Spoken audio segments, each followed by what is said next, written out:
Happening, everyone. I will enter backstage. You guys are all okay? Well, better Yep. than me. Okay, good luck. Okay. All right. So thank you everyone that has made it to this roundtable discussion. Thank you for braving the rough waters of technical difficulties, for finding this room throughout the morass of the internet, and you've found a tiny little discussion about myths about historical queens. So um, welcome to The Cake is a Lie, a roundtable about historical queen myths. For those that don't know me, my name's Sebastian Major. I'm the host of Our Fake History. For those that don't know my podcast, it's a podcast that explores historical myths. My tagline is we try to figure out what's fact, what's fiction, and what is such a good story that it simply must be told. Now, the title of today's roundtable references one of the most widely repeated and believed historical myths about the French Revolution. Famously, upon hearing about a bread shortage in Paris, the out of touch and spoiled Queen Marie Antoinette famously quipped, "No bread? Let them eat cake." Historians all agree that she never actually said this. This is a textbook definition of a historical myth. Um, oh, someone can see but not hear. I'm seeing there. But we'll keep rolling here. Now, obviously, that story's taken on a life of its own, right? Whether or not it's actually uh, um, historically factual doesn't really matter. It's kind of had its own weird afterlife. And I've found that in my own journey through the world of historical myths, I've discovered that there's an entire subgenre of myths specifically about powerful women. So, on my podcast, I often talk about the trope of the lying sex witch. And that trope's often used to slander powerful women. Over the centuries, women who rise to the top are often denigrated in history writing as being especially duplicitous, manipulative, or in some way sexually deviant. They're either slandered as being unnaturally masculine and cold, or they're said to be hypersexual nymphomaniacs who use sex as a weapon. It comes back so much that I've got like a little catchphrase for it. We're like, oh look, we've got another lying sex witch on our hands. Um, so today on this panel, we're going to explore how myths about powerful women have popped up in parts of history studied by our illustrious panelists here. So let me introduce the people we have with us today. My panelists are Roberto Toro, The History of Czar Power and the Quest for Power, James Bolton, the host of the Other Half podcast, and Sarah Tunk Savola. Did I say it correctly? Yes. Host of Rejects and Revolutionaries, an American history podcast. So, my question to all of you is, have you encountered myths about powerful women when researching your podcast? And if so, what have they been? Each of our panelists is going to get a few minutes to speak on this topic, and then we will take questions from those of you who are attending here. Let's start with Sarah. Sarah, do you want to get us started?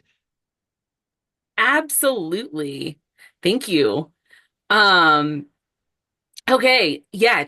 Hi, everyone. Today I'm going to be talking specifically about Henrietta Maria, who was the wife of Charles I, and how she became one of the most controversial and misunderstood queen consorts in English history. In the context of my podcast, she was the queen. Um, when a lot of colonization was going on, and actually Maryland in particular is named after her. Um, but she was very, very polarizing as a figure. If you've ever seen the movie Cromwell, you have a good idea of the image of her that was painted by her political opponents. They painted her as frivolous, domineering, in total control of her husband, and ultimately blamed her for being the person most responsible for the wars that tore apart England, Scotland, and Ireland and culminated in her husband's execution.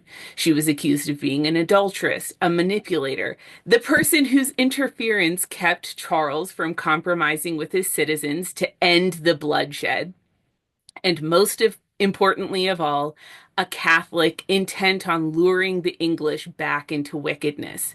They called her the whore of Babylon, so she had quite the resume.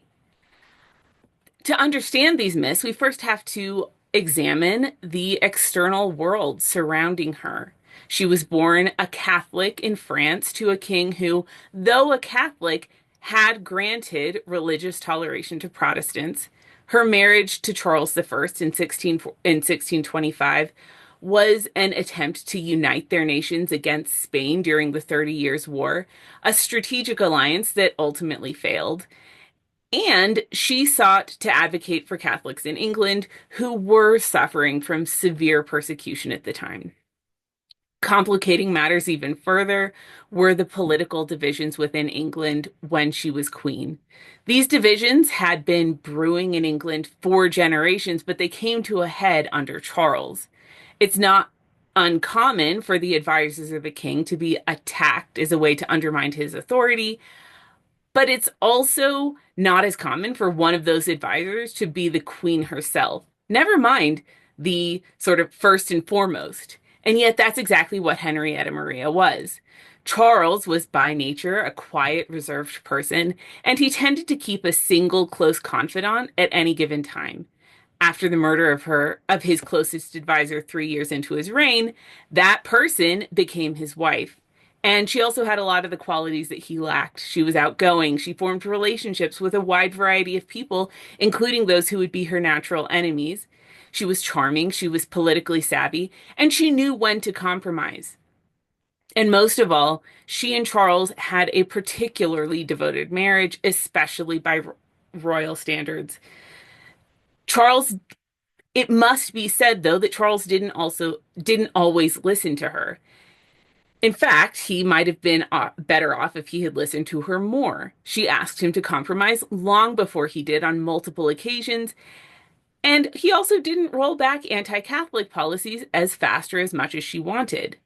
So she might have been his most trusted confidant and someone that he truly did love and who truly loved him back, and his most able ally, but he certainly did make his own decisions. But Charles had opponents, like I said, and this was as a result of generations of political divisions. Overt opposition to a king required some justification that avoided going against his divine authority directly, so it was normal to attack an advisor as being the person who caused him to make bad decisions. And in this case, the most central advisor also happened to be an overtly Catholic queen who was also far more politically active than most women in her time period. By undermining her, Charles's Puritan opposition could both undermine him and play up fears of Catholicism. All right. Thank you, Sarah. Let's hear from James. James, we'll turn it over to you. How have you encountered this sort of trope in your own research? I mean, the short answer is literally all the time. Um, so, for those of you who don't know me, hi, I'm James. I do the Other Half podcast, which is a history of women throughout history. And I used to do a podcast called the Queens of England podcast. So I have a lot of queens to choose from, which is why I chose someone who is technically not even a queen. She is an empress, and that is Livia Drusilla. Hopefully everyone can see some slides. I've got some very quick ones some short ones to help us through this because, as you might be able to tell from my vintage podcast t-shirt, I am a devotee of the history of Rome. And one of Mike Duncan's favorite things he used to say is Livia did it. This is an often used sort of shorthand for the archetype of the scheming overlord queen or sort of female figure in a realm who is basically responsible for all things that went wrong. But how did this come about? And who is Livia? So Livia is the first empress of Rome. She has been called all the things on this board. First among women, Ulysses in a petticoat, parent of the country, all nice things, but also an abominable woman, a vicious little trollop. Although I think I took that one from a TV series, so that's not necessarily historical. She's one of the most notorious women of the ancient world. She's credited with about a dozen different murders, along with ruining the reputations of the blameless and ushering the rule of her own despotic and deviant son, or at least that is what is said. She was the wife of the Emperor Augustus, the first emperor of the Roman Empire. She lived through a period of incredible change and tumult as Rome transitioned from dysfunctional republic through a series of chaotic civil wars and regime changes until her husband's coup and the formation of the empire, which brought about a couple of centuries of relative stability. But stability in the Roman Empire is very much a relative term. She was born into a noble family that had fallen on hard times. Her first husband, Tiberius Nero, had a particular knack for always choosing the wrong side in a civil war, so she spent a long time on the run getting away from that. His main contribution to her life, though, was their son Tiberius. Her marriage to Augustus elevated her to the position of Empress of Rome, a role she used to navigate the complex political landscape of the time. Now, as I said, Mike Duncan came up with the notion of Livia did it. And why have people always criticized her for being the sort of evil mastermind? Well, it all comes down to the succession. So I've got here a short family tree, but it's a very complicated one of the sort of early Roman Empire. You've got Caesar, you've got Augustus, and right in the center here we have Livia. Augustus did not have any natural sons, and so the question of who was going to be his successor was an open one. Naturally, as a proud mother, Livia wanted her son, Tiberius, Augustus's stepson, to be the heir, but he was behind a lot of other men in the pecking order. However, these men had the unfortunate habit of turning up dead, so it's perhaps no surprise that accusing fingers start to be pointed at Livia. She has an august and impressive roll call of male victims. But how many? Well, this many. And this isn't even if you believe some of the most lurid sources, some of them would add even more to this. And it's also not including people that she's supposed to have brought down or ended their careers. These are all people that the sources say she had murdered, or even murdered by her own hand. Now, I don't have time to go through all of these, so let's go through the top 5, and I'm going to present these as Livia's case files. So we're going to start with number 1, Marcellus. He was Augustus' nephew and first choice successor. He marked him out as such by marrying him off with his daughter. However, most historians say that she could not have possibly murdered him. He died during a fever epidemic, but lots of the sources cry poison. Next, we come to Gaius and Lucius. These were Augustus' favorite grandchildren. They were the scions of Augustus' daughter Julia and best friend Marcus Agrippa. They were sent into the army to gain some experience, but both died whilst on campaign. These deaths were highly convenient, of course, to Livia and Tiberius, and Tacitus, one of the two main sources of this period, talks of her treachery on this, but offers no further detail. However, given that one of these deaths happened in Gaul and the other one happened in Armenia, she would have to have extremely long reach to have stabbed them in the back. Now, another reason behind all this speculation is that Augustus really did not want his stepson Tiberius as his heir, no matter how much Livia bugged him about it. But at this point, he was running out of options, so the next squeeze came to name him co-heir along with his 15-year-old grandson, who was Agrippa Postumus. But wouldn't you know it, he turns up dead as well. He was accused of treason, banished, and then quietly murdered a little later. Again, Tacitus blames the vice-like grip that Livia had on Augustus. And as a bit of a shock twist, this one actually might well be true. Livia did have the means, motive, and opportunity to carry out this savvy assassination to clear the way for her son. Not that many cared, though. Cassius Dio, is absolutely no fan of Livia, seems to think that Posthumus was a nasty piece of work who had it coming, so he was actually rather pleased that Livia managed to bump this one off. And then, final one of our case files is the biggie, and that is Augustus himself. Tiberius was now clear as Augustus' sole heir, but the two, Augustus and Tiberius, had such a tempestuous relationship that anything was still possible. Cassius Dio, one of our sources, claims that fearing Tiberius would be disinherited, Livia poisoned some figs and fed them to her husband. But while spousal murder would become a calling card of future empresses, this one seems rather unlikely.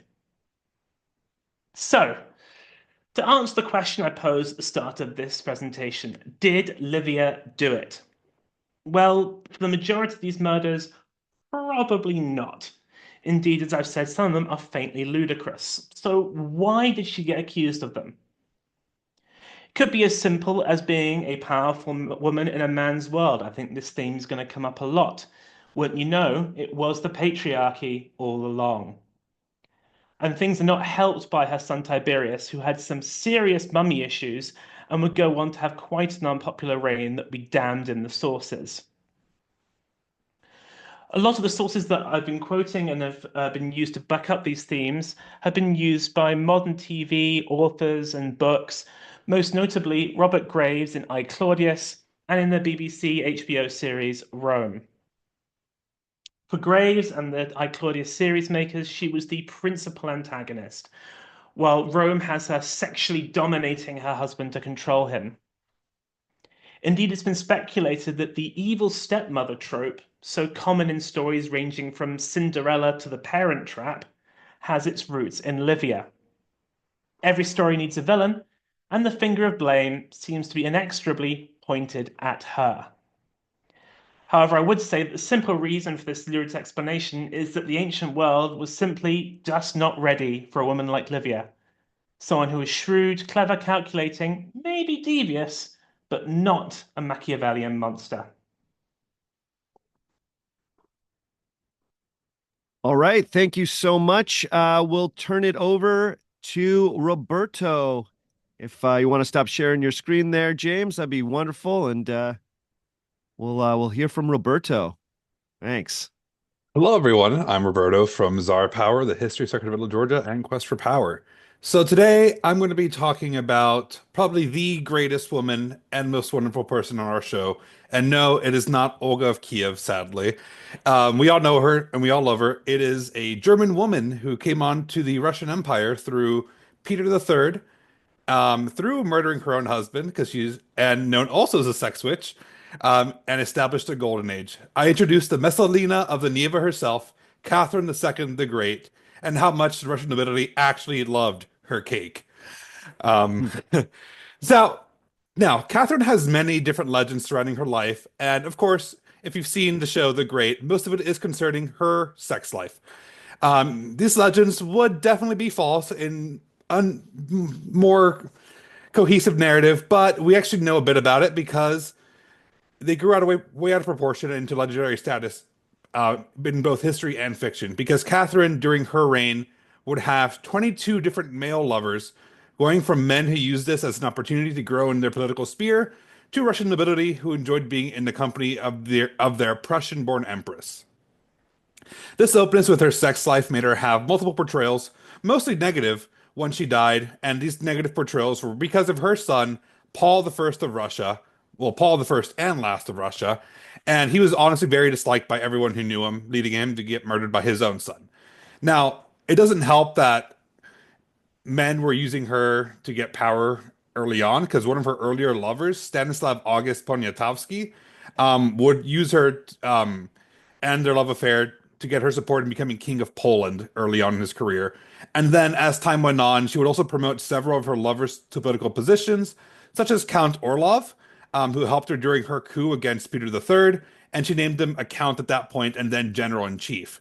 She would later have a relationship with Prince Potyomkin, who she may have secretly married, but we don't actually know that.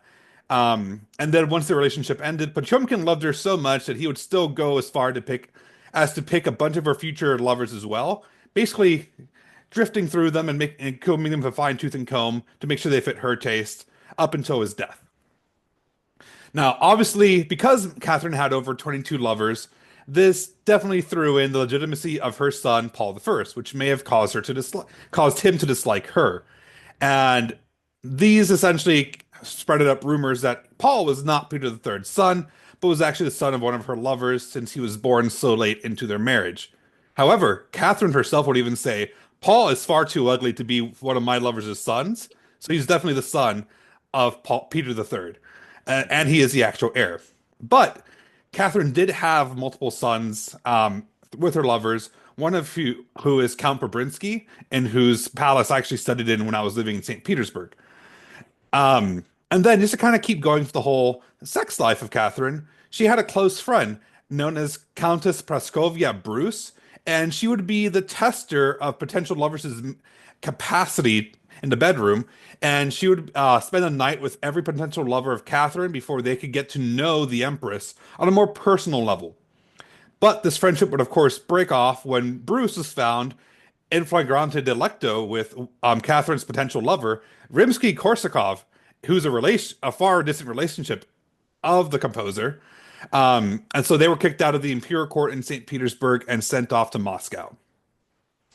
Now, this love of sex is purported to be so great that in her palace in Gatchina, which is a town outside of St. Petersburg, that Catherine actually had a room dedicated to just sex. And it was filled with erotic furniture all over the place. There were tables with large penises as legs. There was penises and vulvae carved on the furniture. And she even had erotic art covering the walls. This is obviously an unconfirmed rumor since there was nothing found in Gatchina, so it could have been torn down by her sons and relatives, or the Nazis probably burned it down. So this goes further into the rumors surrounding her death, because her sex life goes all the way up to the death of Catherine, and she would die at the age of 67. And what is the most popular way she died, you ask? Well, she had a harness in her bedroom that held a horse above her. Apparently, her lust was so great that no man could satisfy her, and only the size of a horse would be able to do that. So, of course, as she was in flagrante delicto with the stallion, the harness broke and crushed her to death. And then that's not the only way that she could have died, and this one's much less savory, but still funny in any case. And this one is probably more true because it does actually go with the way that she actually died. And is that she collapsed in the bathroom from a stroke. So she died a la Elvis Presley. And this story would be blown out of proportion, leading to the father of Russian literature, Alexander Pushkin, to even go in his in an untitled poem to say, I'm going to say this in Russian and translate, Наказ писала, флот и жгла, и умерла согласно суда, which means decreed the orders, burned the fleets, and died boarding a vessel. However, the last line could also be translated as, and died sitting down on the toilet.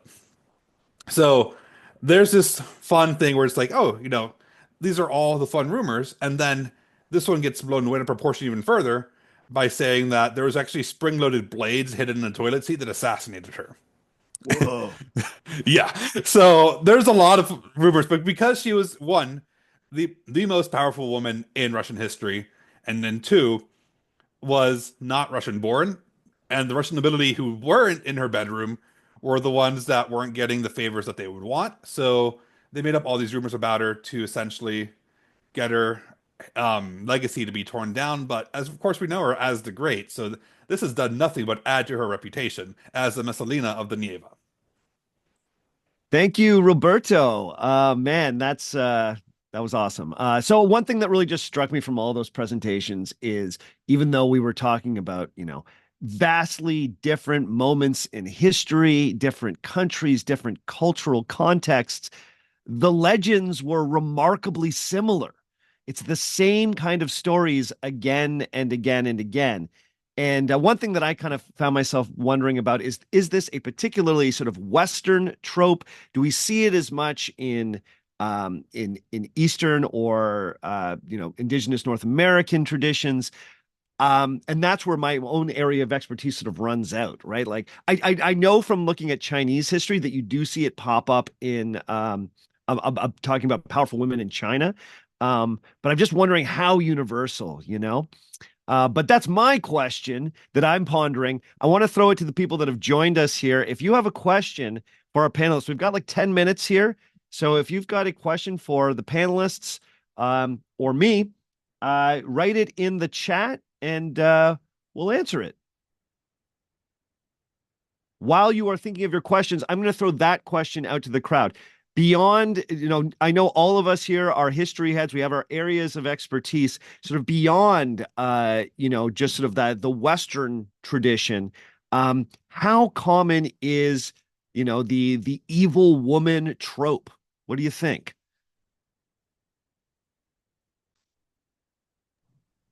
I can't pretend to be any kind of a expert on world history, like most British people. My school history education was mostly just Tudors and Nazis. Sure. But certainly in my last series, I did a series on mistresses, on rulers' mistresses, and it's amazing how often I usually find that there's barely enough room at the top for one woman.